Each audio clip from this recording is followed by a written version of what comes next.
Welcome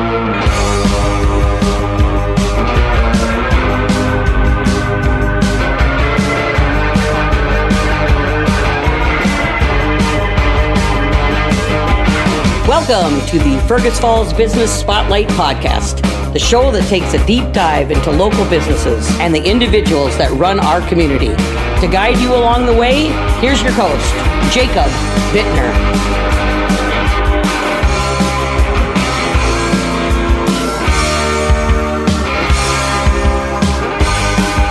Oh, good afternoon, everybody. Thank you for tuning in. I can actually say tuning in now. I've always felt weird starting a podcast with thank you for tuning in.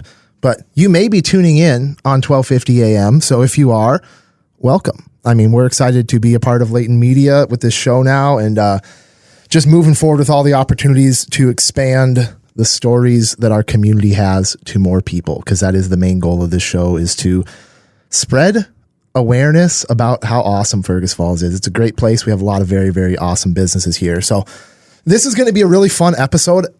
Pat, how long have I been trying to get you on my show for? I was thinking about that today, Jacob, and my note was so old it was actually starting to yellow.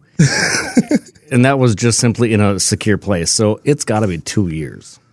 Well, the show hasn't been going for that long. 18 months? It's been going for probably a year and a half. Yeah, and so I think you talked to me right away. I probably tried to make you one of the first guests, but all good things take time. That's what I know. All good things take time. That's a great statement. Yep. So we're here today in this is I did an interview with Chris Scholke here last week in the other room, but we're moved into like the interview room. This is like now. the suite. It's like the studio. It's the suite. So it feels like we have like a very legitimate operation now. We're on to bigger, better things, but the news I wanted to touch on with the show, a little bit more details. You guys might be getting this on KBRF, like I mentioned, 12:50 a.m. locally. I believe it's going to be Wednesday afternoons. We're still kind of working out some details with that, but you may be listening Wednesday afternoon. It will be a 50-hour slot. So if you're listening on Spotify, nothing's going to change with that. But if you're listening on the radio, you may end up with a condensed version of the show, depending on how long we talk. And you might get some local filler music for the episodes that aren't quite as long, but we'll figure that out. But yeah, check it out. After the news on the 2:00 hour, 12:50 a.m. is where the show will be. So, all right, let's get into this. We have like a lot to uncover because this is a business that's been around. It's like I would say it's almost the community staple. I mean, there are like Dairyland, the Viking Cafe, like there's a short list of businesses that are just synonymous with the local business culture in Fergus. So talk a little bit about, I like to get people's backgrounds usually first, but your background is so intertwined with the Viking Cafe. So I think we're going to uncover everything kind of all at once here. Yeah, it's a big question. My background or the Vikings' background? Let's hear yours first. Let's talk about you and your life first. Fergus Falls native, Fergus Falls grad. Went to UMD, University of Minnesota, Duluth. Loved it up there. A lot of Fergus people were up there too. Pretty local. It's still to this day, I think a lot of people go up to that school, so it's a nice place to go to school at. Went to school for psychology and sociology, not knowing what to really do. Figured that'd be the way, of the future, just trying to hammer down what life's going to be like as you get older. And ended up not being a real route. Ended up, after that, coming back to Fergus, and I did work as a child care counselor at Catholic Charities for, I think it was 6 years. And during that time, was going to school to get my master's, towards the end of it too. So after about 4 years, started to get my master's. And I finished all the coursework, but after working that job, which is not easy, these are the kids that are at the last rope before it's probably the jail time, ended up going to school and just burning out. So I never did finish my thesis. So 4-year degree coursework for counseling, never finished it, and got a job with Wilkin County doing, oddly enough, child care support, just doing some paperwork with them and just tried something different.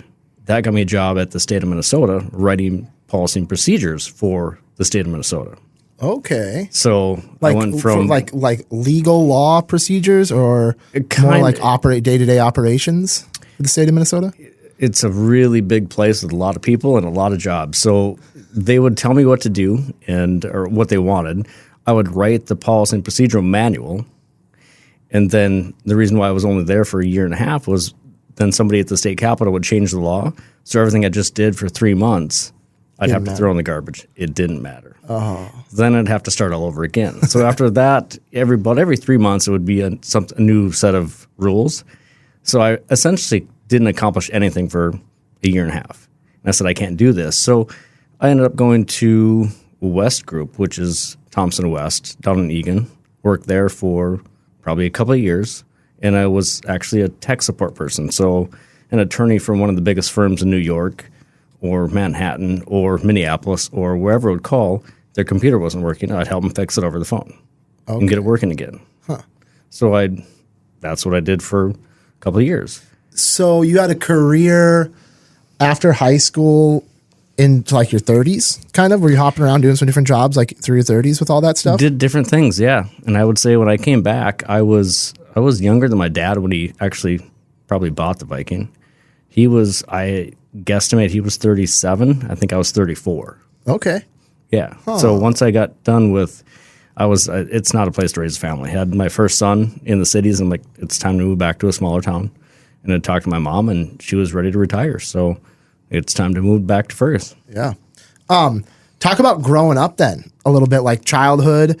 Did your dad, were you born with all you knew was your dad owning the Viking Cafe as a kid? All I know was my dad owned the Viking Cafe, and then for a while he was the manager and ran the airport.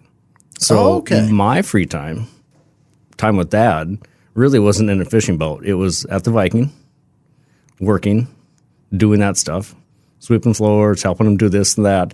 Or at the airport, I'd be on a little creeper on an airplane scrubbing bugs off the belly or windshields. So your dad had a career in aviation but prior to buying the Viking Cafe? Or... So long story short, he was a little farmer, he was a dairyman, and then out of nowhere he decided to buy the Viking. Really? Just on a whim. On a whim. So is it what's his name here? Lucky. Lucky. Is that a nickname? No. That's a birth certificate name? He's Lucky Shol Jr. Lucky Shol Jr. And I'll probably be called out by some people, but the long story short is his dad, when he was born, it was a story-and-a-half house, and he was only a few days old, and the house caught fire. The only way out was this story-and-a-half window. So he jumped? No, he was only days old. Oh, he was thrown out? So, my gosh. The people down below, and the kid lived, and so they said he's lucky. So they renamed him. So, dang. Yeah. So how did you avoid Lucky Shol III? I'm Patrick Lucky. Oh, you are? Okay. And my oldest son is Hayden Lucky. I like that. That is awesome. What a great legacy there. That's great. So who's Lucky and Blanche? Blanche is my mom. Blanche is your mom. Yep. Okay. What was her story? Born and raised in Fergus Falls as well. Her grandfather would be my great-great-grandfather. Yeah, so her father was chief of police in town. He had numerous other jobs too, but he was chief of police Alan Johnson. Okay. So that was, timeline-wise, early 1900s. Time-wise, don't know. I've seen his name, like if you look back 50 years, 75 years, 100 years in the paper, those little articles that they put in, his name was there fairly often with odd stops. Chief Johnson arrests somebody for smoking cigarettes. It's illegal to do on public streets, stuff like that. Interesting.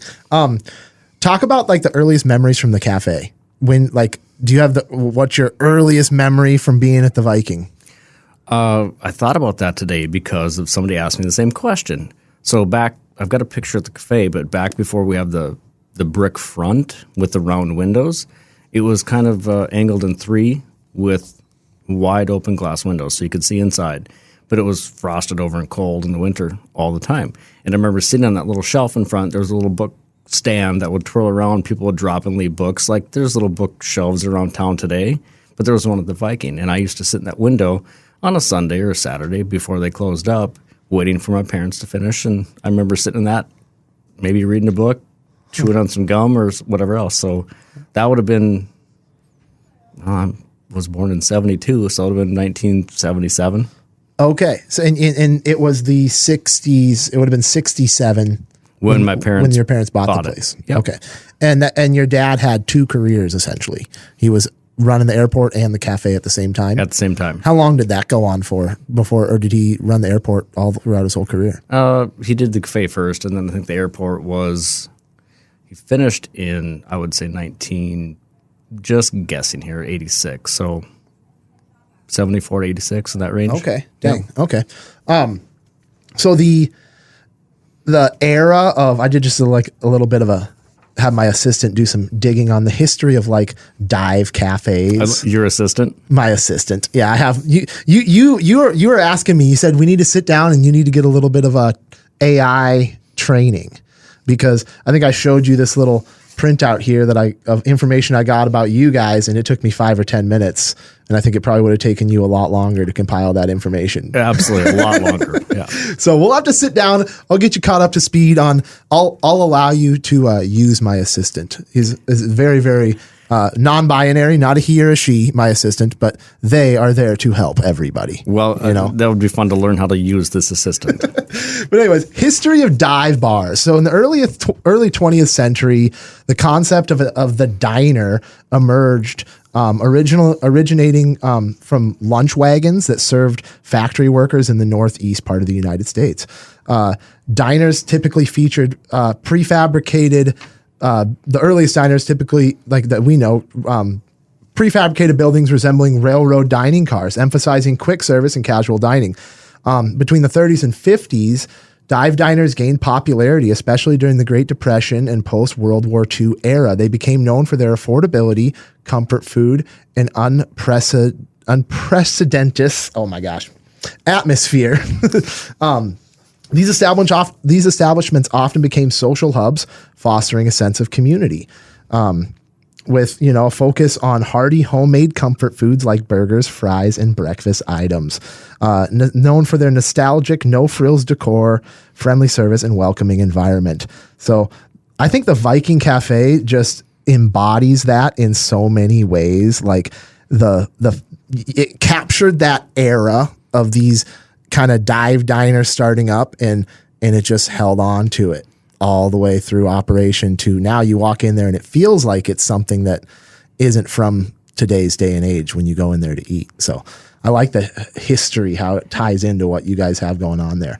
Do you know anything about the startup? Did you get stories about the startup of the cafe that you care to share? Yeah, I kind of know the whole thing as far as what I've been able to piece together. I would say I've got a picture of the Viking. It's from 1918. It was, and I forget the first name. It's on the back. The picture is actually framed and matted, so I can't remember the name, but it was a hardware store. And you can see it's a picture from like the front door looking back. Same doors as the kitchen, but instead on the walls, there aren't booths and coffee cups. It's oil cans and tires. And so it was a hardware store. Huh. Same building, same place. And then I believe it was about 1942 when the Elton Hotel and Cafe closed down. And the Runnigans used to manage that. So they came over and opened up the Runnigan Cafe. They ran it for give or take 20 years, sold it to the Osterbergs, which is a family. I think they were based out of Alexandria. They changed it to the Osterberg Cafe, essentially did the same thing. Nothing changed. And then in 1964, Marlon and Virginia Hoff bought it. They also had ties, I believe, to Alexandria, but they named it the Viking Cafe. Okay. So they're the ones that named it the Viking. Huh. And that was in 3 years before. Yep. They didn't own it very long. And then they sold it to my mom and dad, Lucky and Blanche, in 1967. I think it was October 23rd, 1967. Okay.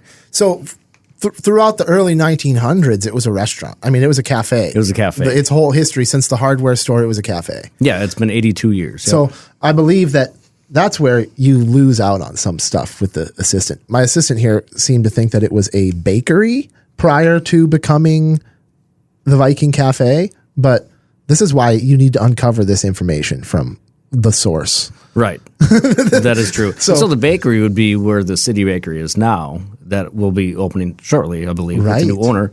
And so that's been there for a long time as well. As far as how long, I don't know, but that's just down the road. There's a podcast episode that we need to do. The City Bakery for sure. So then the ownership you took over after your parents.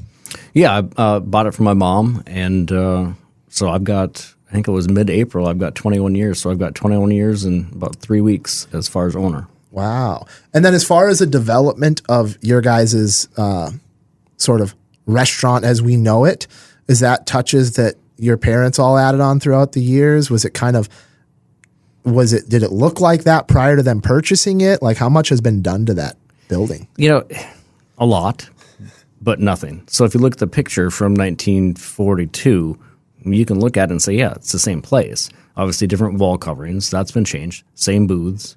The flooring has obviously been changed multiple times, but I mean, it's the same building. But the booths were taken out, I would say, probably in the early 70s and totally redone almost one by one. But I've done them inside singly every 5 years. And we've changed the floors, we've changed the motors, we've changed everything in the place 5 times. Dang. But it all looks the same. We painted it 5 times. It all looks the same. So we haven't changed anything. We redo it, but just leave it like it was. Because like you had said before, you said if it's not broken, don't fix it. Right. And the nostalgia is growing as time goes, right? The longer and longer we go into this modern world and the society where everything's changing and everything's modernized, the more and more special a place like the Viking becomes. Yeah, and I think somebody had asked me a question too not too long ago about trying to keep it old school, and I said, well, we're not nostalgic. I said, we're just original and just going to stay that way. It hasn't changed, so there's no need to. Just keep going like it is. Good food, good customer service, and great employees and great customers. I love it. Well, we might have some more history to get into, but I want to kind of go back to where you were talking about your career path a little bit, and maybe how you started your family, and then how that incorporated into you kind of making the decision that this was going to be your career move to take over the restaurant. I think once you have your first kid, you look at, oh my gosh, how am I going to do this? Like, what do you do now? You've got a kid and you've got responsibilities and things. And I was in the cities at that time, and it's like, it was great. It was Southern St. Paul, and it wasn't a bad place to be, but I'm like, this isn't really a great place to raise a kid. So that's why I'm like, okay, let's go back home. Always, you got to check places out. I'd asked my dad, I think, when I was doing my job here in Fergus, and I was doing grad school, and I'd asked him a couple times when he was still alive, can I buy the Viking from you? And before I even got the last word out of the sentence out of my mouth, his answer was no. Really? He was going to take it to the grave with him? He said no because I wasn't ready. Oh, okay. That's my belief. I mean, that's my only answer is no. Huh. So either I had to understand that what it entails to actually own a business in Fergus, or what it entails to own the Viking, or you need to go out there and do something else and make a choice. And so that's what I did. I went out and did many other things, many other experiences, which were great. Don't regret any of them. But coming back to Fergus was definitely a great choice. Yeah, awesome. And that transition was pretty...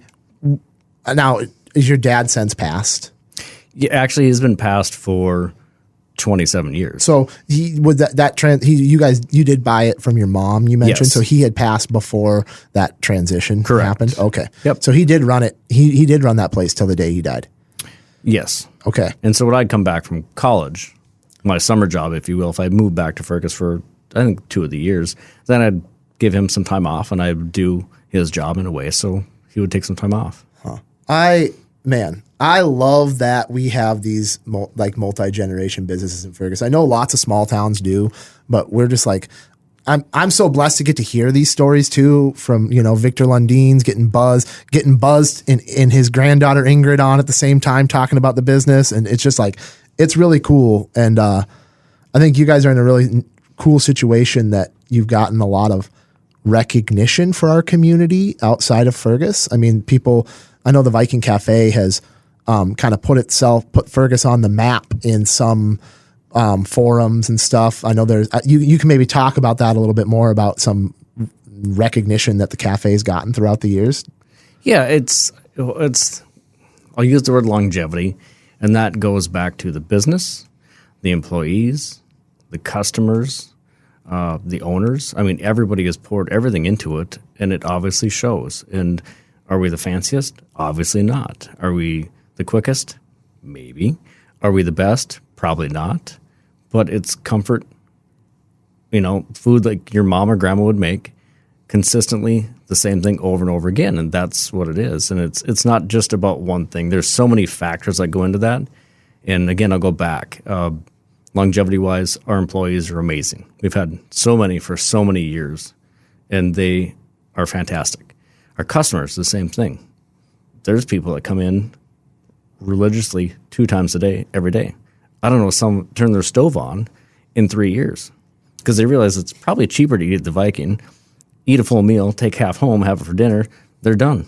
No dishes to do or anything like that. So we've got such a loyal following of people because we haven't changed. Yeah, I know that it's the cheapest place in town I can go to eat breakfast, and I usually go and I get, it's like the first thing on the menu, like the 2 eggs, hash browns, and toast, and it's like a good serving of hash browns. You get 2 slices of toast. It's like, I don't really need to eat any more than that in the morning, and it's like $6. $6 for a full platter of food. $6 for breakfast. Like I certainly can't. I maybe could make it for myself at that time, but the time into it, it's so easy to just go get a breakfast, and then you get to sit and see people like Jim, who's there, every day in the morning before he goes to the Y, and Peggy. I always get to talk with Peggy working behind the counter, and just it's just a great environment to be in. Going back to like that history of those dive cafes and like the sense of community it brings out, like that is so true when you go to eat breakfast at the Viking. So, do you know anything about the branding? I mean, obviously the Viking Cafe, we're Scandinavian, we're in Viking country. It makes sense. Do you know anything more about that on a deeper level? The deepest I can get, and I've even asked one of our customers who comes in twice a day, every day, and that was the parents. He's the son of the people that bought it in 1964, but like I said, ties to the Alexandria area and the runestone. Right. And so it kind of, I think they pulled off of that, and that's their answer, is how they named it the Viking. But I never personally asked him before he passed, like, if that's the reason. I wonder, I should know my NFL history, but the Minnesota Vikings have to predate the Viking Cafe. Maybe not, actually. No, I think they do. 64 would have been. They have to. They have to. I should know that. I'm guessing by 10 years or so. Okay, gotcha. How about the menu throughout the year? You've got I just watched this afternoon the little bit you guys did last summer with Zach and Dave, yep. The Where to Eat in Fergus Falls. So the Viking Russian burger, has that been around since the beginning? Was it called that from the beginning? Yeah, we've always had a Russian burger. The answer to that one, I don't know. Why is it the Russian burger? I have no idea. No idea. It's just a bacon cheeseburger. And so that's one of the questions that why is dangle it Russian? Out there. Why is it a Russian burger? And so I don't know. But what I did do is I changed it to where we hand patty one and make it bigger. So I made some bigger burgers, the Viking burgers, and then it's the same thing with the smaller one. Because, back in the day, we're talking 60 years ago, people ate smaller portions, maybe more often. And now they tend to have more one big meal, and then I'll skip it and just keep working all day long. So that's why I think some of our portions have grown. Some people only eat one meal a day. That's a topic in itself, how people eat and digest, and how we've grown as humans to not graze on food throughout the day, but we are just like 1 or 2 big meals, three meals a day kind of people now. How some people just come and I'm going to eat my meal of the day. Right. And then go back to work for 12 hours. So but otherwise, the core of the menu was established by your parents? I think the answer is yes. If I look back at a menu that I had, I've got copies from like early 60s, maybe even the late 50s. And they're so different in the sense that it's like the top 10 menu items are a jumbo shrimp dinner with a salad and a side of cottage cheese, a cup of coffee, and your dessert, 95 cents. Dang, 95 cents. But it was a full meal, and if you wanted something else to drink, I'm like, sorry, this is on the menu. This is what you're going to get. So you chose this, you chose that. And so over the years, it's evolved to a little bit different, and now it's more, if you will, a la carte, where you can swap sides out or whatever. Right. Yeah. You guys don't do dinner anymore. Just lunch, you close at 2 p.m.? Right, 5:30 to 2, Monday through Friday. And then Saturday, Sunday, 7 to 2, but yeah. Okay, and then that was a dinner establishment at one point, obviously. Yeah, I think when my dad took it over, my mom and dad, they tried to stay open. I think they did for a while until 10, but that was when there was a little, if you will, nightlife in downtown Fergus. There was a theater, there was stuff, and it was just a different time. This was 50 years ago. Yep. And so they stayed open a little bit later, which also took a lot more employees and a lot more work. And as both of those, that employee base shrunk a little more and has even more so now, it's just not a place to be downtown. You don't go downtown Fergus late at night on a Thursday night or Wednesday or Tuesday for entertainment. So as that has changed, and then COVID hit, with the shrinking workforce, if you will, we decided to focus on what we do best, which is breakfast and lunch. And so I worked hard for a couple of years, many years, to build up that nighttime business, and it worked, but only for about, I don't know, maybe a year. And then I think when people go out at night, they really do want to do something different, maybe a little bit fancier, and have a glass of wine or a beer, and that's fine. So not that people don't still miss having us open till 7, but it wasn't enough to justify me having enough staff to serve them and actually make a profit. So Dang. That's a good transition into the next topic. We're going to talk about, I'm changing this show sheet. I used to ask people specifics about their employment or if they're hiring or what positions, but I want to get into just a general employment outlook for the restaurant industry. Talk to me about how you've seen the employment outlook for the restaurant industry change, obviously drastically since 2020, but just in general throughout your career and your biggest takeaways on that topic. Big conversation, a lot of topics. Many years ago, you could, I've only been doing this for 20 years, but used to be able to go through employees and hire them on, thought they'd stay, and then they moved on. And so I went through quite a few myself in the first 10 years. But since then, I've hung pretty tight to my core group of people, I'd say in the last, I'd even say 5 to 6 years. Some have come and gone because of their own personal, I have to leave, or I'm moving, or my family's moving. But I've got a core group that has stuck with me for 20 to 30 years. That's so rare. Very rare. That's so unbelievably rare. And when I say 20 to 30, it's really 15 to 39 years. It's crazy. Wow. So what makes, we can talk about how rare that is within the restaurant industry, but what do you believe makes the Viking Cafe something that people can make a career out of, different than a restaurant that someone may just work as a filler job in their 20s? I guess it goes back to maybe starting really early would be just the town of Fergus. If you want to be here, I want to be in Fergus Falls. And if you're in Fergus Falls, where do you want to go? I want to go to the Viking. It's a great fit, right? Yep. And you see everybody. Like I said, you're there for breakfast, and you see people that you know and that you want to eat. Anytime you walk in the Viking, you can probably find a mechanic. You can probably find an IT guy. You can find a lawyer and a doctor. It doesn't matter. They're all there. Yep. And so they all sit in the same booth. And so it's just one of those places to where it's a fun place to be. We try to make it fun, good food. So I think people like to stay there as a career. And I'd say it's weird to say in the food industry to have a career there, but it's not a bad place to work. It's not a bad place to be. Right. People go there on their own to get good food. Why wouldn't you want to work there? Right. People are having fun, having a good time. And from my experience going to a lot of different, I've served breakfast at a few different places. I've eaten breakfast at a lot of different places. The ticket times turn over really fast at the Viking. That matters on a per hour basis on how much these servers are able to take home in tips. If they're turning over, if the kitchen's cranking out food so fast and they're turning it over tables every 20 minutes, they're going to make a lot more money than a restaurant where they're standing around waiting to get their food.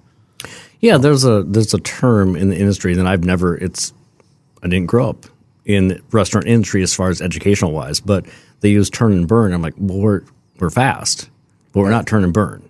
And we're fast, but we're not fast food. Right. That means that obviously our cooks in the kitchen know what they're doing. And our servers out front know what they're doing. So they're really good at their job. Yep. And so we're not trying to kick you out of there. It just happens to be that they know what they're doing and they can do it really good, really fast. Right. And you got a huge constituent of people like Jim come there, sit and talk for an hour and drink coffee in the morning, and that adds to that environment as a whole. It's not all about turning over tables and cranking through stuff, but I think because the system's in place to get people in and out of there fast, it does allow for those servers probably to make more money than they would serving breakfast somewhere else. Yeah, so, I mean, the guys like Jim, and there's 100 others that do that. We welcome him in, and if he doesn't come one day, we start to ask, "Where's Jim? Right. Is he okay?" Yeah, we joke. I mean, and it's actually it's unfortunate the amount of people you see, the regulars. I work at Outstate, and you lose people throughout the years. But it will be there. There's a certain constituent of people that the welfare check is probably going to come in from the brewery or the Viking Cafe. Right. But that's really what it is. All about having a spot for people in the community to go and get a social outlet in a situation where they might not normally have it. So anything else you want to add about the employment outlook for the restaurant industry? The toughest, I think I hear it all the time, is back of house cooks. That's a tougher position to keep than servers. Typically, you find that, yes or no? When you said that, I answered the question with Fergus. So obviously get a news feed that has, U.S.-wide outlooks. And there's places, whether it's California, Florida, New York, Arizona, that they're in turmoil with the restaurant industry because of the mandated $20 an hour or mandated whatever mandate they've got. It's just driving the food places crazy. And there's people that have one location and they said, I can't afford to keep it open. So they open up a second one thinking it would be better. Next thing you know, one's leveraging the other one and they have to close the other one. I'm like, it's chaos in big cities. It's chaos in other places because there is no workers. And when they do hire them, they don't stay long. And so it's really difficult on the outer edges of the United States, if you will, where everything is 10 times more expensive than it is here, if you will. So it's not a good outlook for them. And they're saying that the mom and pops, that's the word on the street, are going to be gone in 5 years. Well, we aren't sheltered, but we live in a nice Midwest community, this whole area where people really do respect and like what they have. So I'm very confident that we'll still have employment and employees, and we'll still have customers because it's just part of their daily life. Yep. So like I said, we're just a little, not shielded, but we're just far enough away from some of the chaos that seems to be going on. Yep. Yeah, it's interesting. The restaurant industry was established and grew to be, in my opinion, specifically in the United States, as big as it is. It's such a huge part of the economy now because we have spent so much time subsidizing the wages of the restaurant employees with tips from the guests. Yeah. And as we get further into a situation where base wages for these servers are essentially kind of getting forced up with these $15 an hour initiatives or $20 an hour minimum wage initiatives, wherever that stuff's going on, like that is absolutely just destroying any margins that these restaurants have left to operate. So it's not going to be long if we keep going down that path where you're going to be paying. You can't pay the worker twice as much and expect to not pay twice as much for your food. Yeah, I mean, that's the downfall, is that the 3 stories I've heard personally from operators that aren't in Fergus Falls, it was one in Fergus Falls, but I mean, that are otherwhere, said that it's gotten to the point where I haven't taken a check, and I can't tell you how long, just to keep my business open. And the other person across the street would say, well, why do you even do it anymore?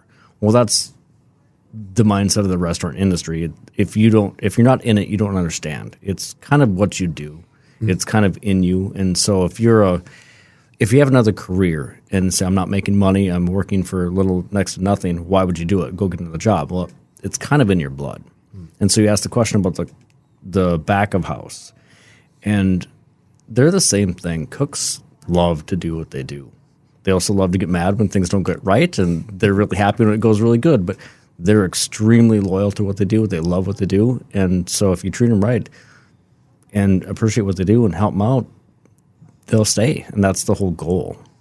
So a little different theory than some people, but I understand left, right, up, and down, that it's different in every part of the country and every business is different. But I think if you treat them right and you treat your customers right, they'll stay. Yep. I believe that people, what's the saying? People don't quit a bad job, people quit a bad boss. Yeah. Not necessarily the case always, like doesn't always come down to the boss or the manager, I think. But in general, like if you are running a good operation, people will stay. And I've heard that the people that are running the most pristine operations, that care about their employees and care about them as individuals, those are the ones that don't have problems keeping people around. Right. So we talked a lot about the location history. I think that at some point, I just had Chris Schulke on last episode to do a deep dive on the RTC.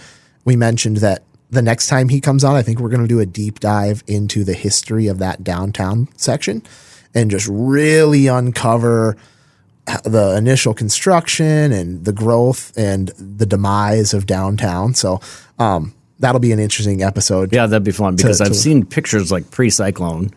Have you seen those pre-cyclone? I've seen aerials. Yep. It's crazy how big downtown is. It expanded almost to Vernon, and it went up past the church, past Goodyear, and it went all the way to the river, and it went so far west on Lincoln Avenue. It was crazy. Yeah, what would Fergus have been if the cyclone hadn't come through and destroyed it? Who knows? If there's anything else you want to add to the history of your products and services, we talked about your food, kind of the history and the growth of your food. The plate-sized pancake, has that been around since the beginning? Yep, that's always been there. Same recipe, same pancake, same plate. Really? Same plate? Well, not the same plate, but same size. So the cups and the plates, you got that vintage feel to them. Can you still buy those? I've heard the cups are really expensive. You can't really buy them anymore. But was it you that was telling me the cups are really expensive if you drop them? One of the servers was telling me that. I went online and tried to find one. And so there's the little water glasses. They're called double bulge. They don't make them anymore. And you went online and try to find them. And before they're obsolete, but before that, there was somebody that had like 2 cases, and they were like, it was like $35 a water glass. Even more than that. It was crazy because somebody was like, there's no more. They don't exist. They don't make them. And so I'm like, oh, not buying those anymore. I happened to get my hand on some almost new cups, coffee cups. And so I've got a little stock supply. Okay. So I resource when I can. That's right. It's like you're going to be antiquing for your silverware. I was antiquing for a while and I found some stuff. Yeah. So there you go. There you go. How about transitioning in here to kind of the future a little bit? Is there growth opportunities for the Viking Cafe? Is it systems as go? We've been doing it for 50 plus years. We're just going to keep doing it. I mean, what's your outlook on that? Also, another really small but big question. So years ago, next to us, that building was for sale. And I had so many customers, people are waiting in line to sit down, whether it's a Friday, Saturday, Sunday. It's like, we'll just buy the building next door, knock a hole in it, and make another restaurant. Well, my dad had thought about it too, going the other direction. He had owned the building, which is now the flour mill next door, and he thought about it. It was an antique shop back then. And he's like, I just don't think so. Never did it. And then an opportunity arose where I could have done it, but I stopped and thought and slept a couple nights. I'm like, if I did that and I stood at the cash register, tried to look down and see everybody at the Viking and look in the kitchen through the windows, I couldn't do it because it's next door. So I'd need another one of me. Double the cooks, double the ovens, double the servers, double the everything for what? maybe not to be filled up, and it would change the feel. So my answer right then was like, no, it's not the Viking. It's not what it needs to be. So growth was the answer right there was no. No, we're comfortable. We like it. Everybody likes coming here. If you have to wait 5 minutes, 10 minutes, that's okay. Yeah. And so that was my answer to that. And then, of course, the snowbirds that go down to Arizona ask me every year, when are you going to start up the second down south version of the Viking? Yeah. Come with us down south for 4 months and open a restaurant. So, would I love to have more than one? I guess maybe. But right now, I don't have any time to barely get done with what I do. So, because you have to do it yourself. Right. And you have to be there. Yeah. And we talked about that. We just talked about restaurants. If they're struggling, they'll try to open another location to subsidize, and then they're going off of each other, and they're and one's driving the other or bringing the other one down, and so you don't want to get into that situation. Do what you do good. It's just part of your life. It's not your.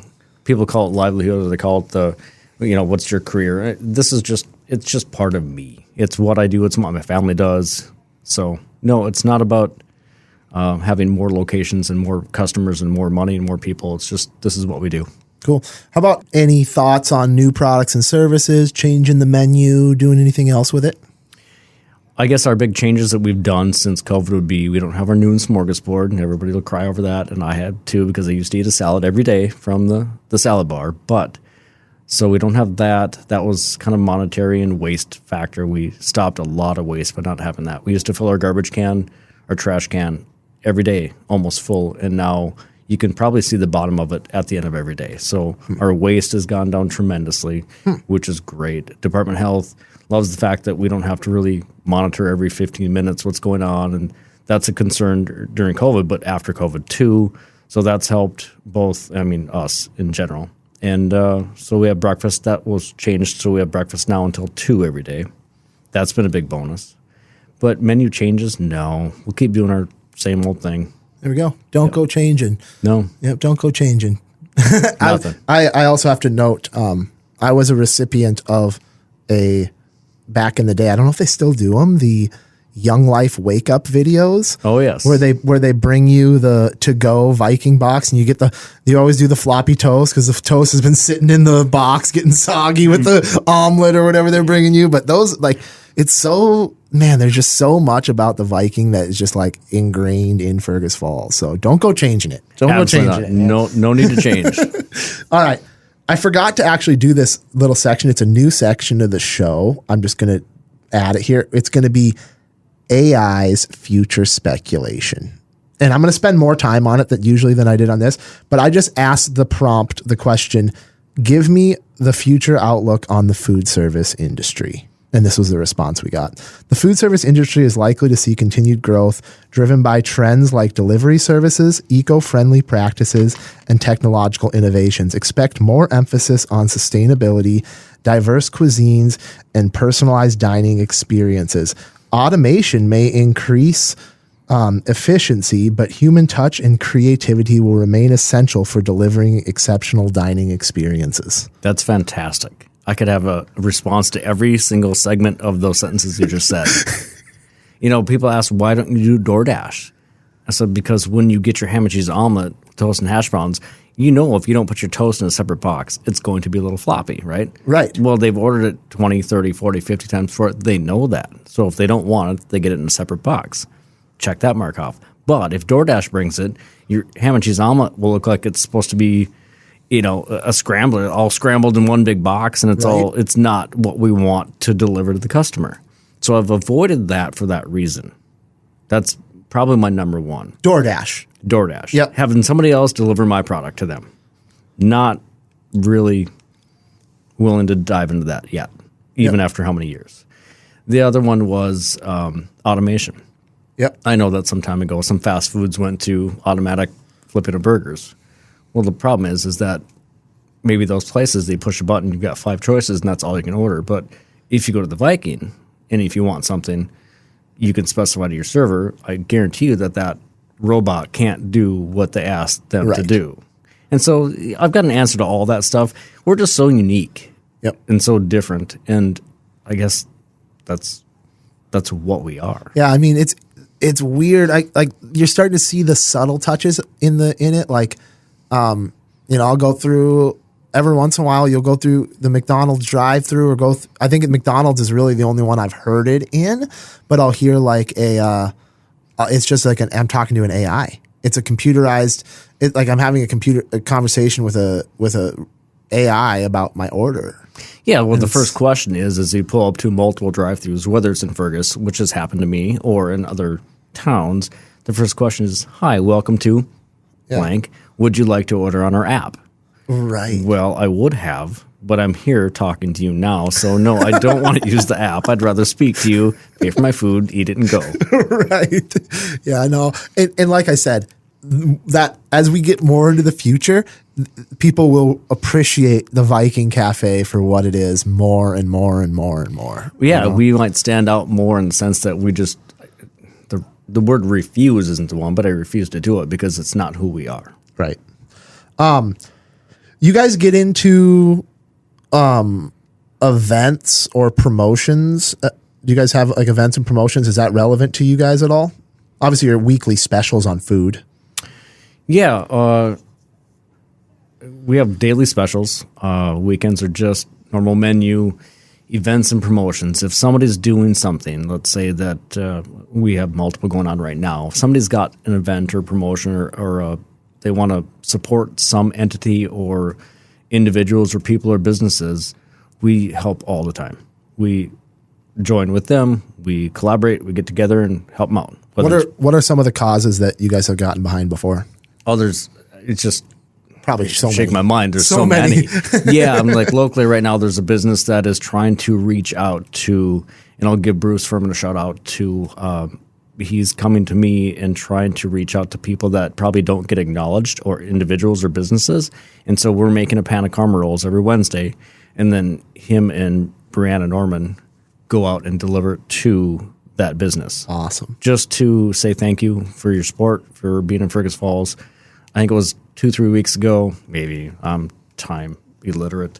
It was probably 2 months ago. But I brought karma rolls over successive days to the police department, sheriff's department, Ringdale ambulance. Just went around and just brought them pan of rolls and said, "Thank you for what you do. Appreciate it." And so we do stuff like that quite often. It's not for any recognition, any notoriety. It's just for thank you. Yep. Our community is supportive of each other. It's very, very good to see that. Yep. And those caramel rolls are very rare. If you can get a caramel roll, you usually have to like time that out perfectly and put in a bribe before the caramel rolls are gone. So to be getting those on a Wednesday, you should feel very, very appreciated if someone's making those caramel rolls for you and delivering them to you. Absolutely. Well, shoot, we are kind of getting towards some closing statements here. Like I said, at 50 minutes, the show cuts off on the radio. So if you guys don't get the rest of this show, check it out on Spotify, wherever you get your podcasts. We're going to be on the Fergus Now app as well, KBRFradio.com, I believe. I don't know. We're going to be all over the place. So you're going to be able to catch the rest of the show if you want to. And we're going to we're just going to dive into some mistakes and advice. So I know you've got to have made some mistakes throughout the years. So very many.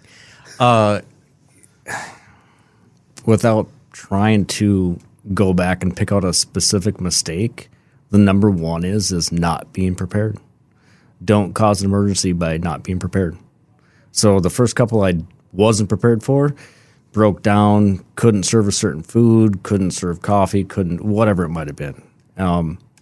Be prepared, 100%. So I'm over-prepared. I went and got some supplies last year at a store in Fargo that it has all my supplies and hardware and stuff that you can only get at a restaurant store. And they're like, "Holy cow, Pat, what broke at are you guys even open right now?" And I said, "Oh, no, we're fine." I said, "This is just so when it breaks, it's not an emergency."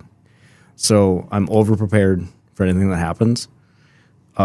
The water supply in Fergus, we have a problem. We're going to shut down in an hour. You won't have water, so business have to shut down.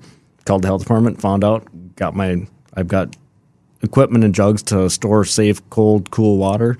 Got all done. We're the only restaurant in town open for 2 days. And so Things like that, being prepared and ready for anything. That's what I've learned. There you go. Great advice. Yeah. I like it. What did we miss here? What did we miss? We got the history, we got the operations, we got the menu a little bit. You've just heard a condensed version of the Fergus Falls Business Spotlight podcast. For the entirety of the episode and more inspiring stories from our community, check out the Fergus Falls Business Spotlight podcast on Spotify, Audible, or wherever you get your podcasts.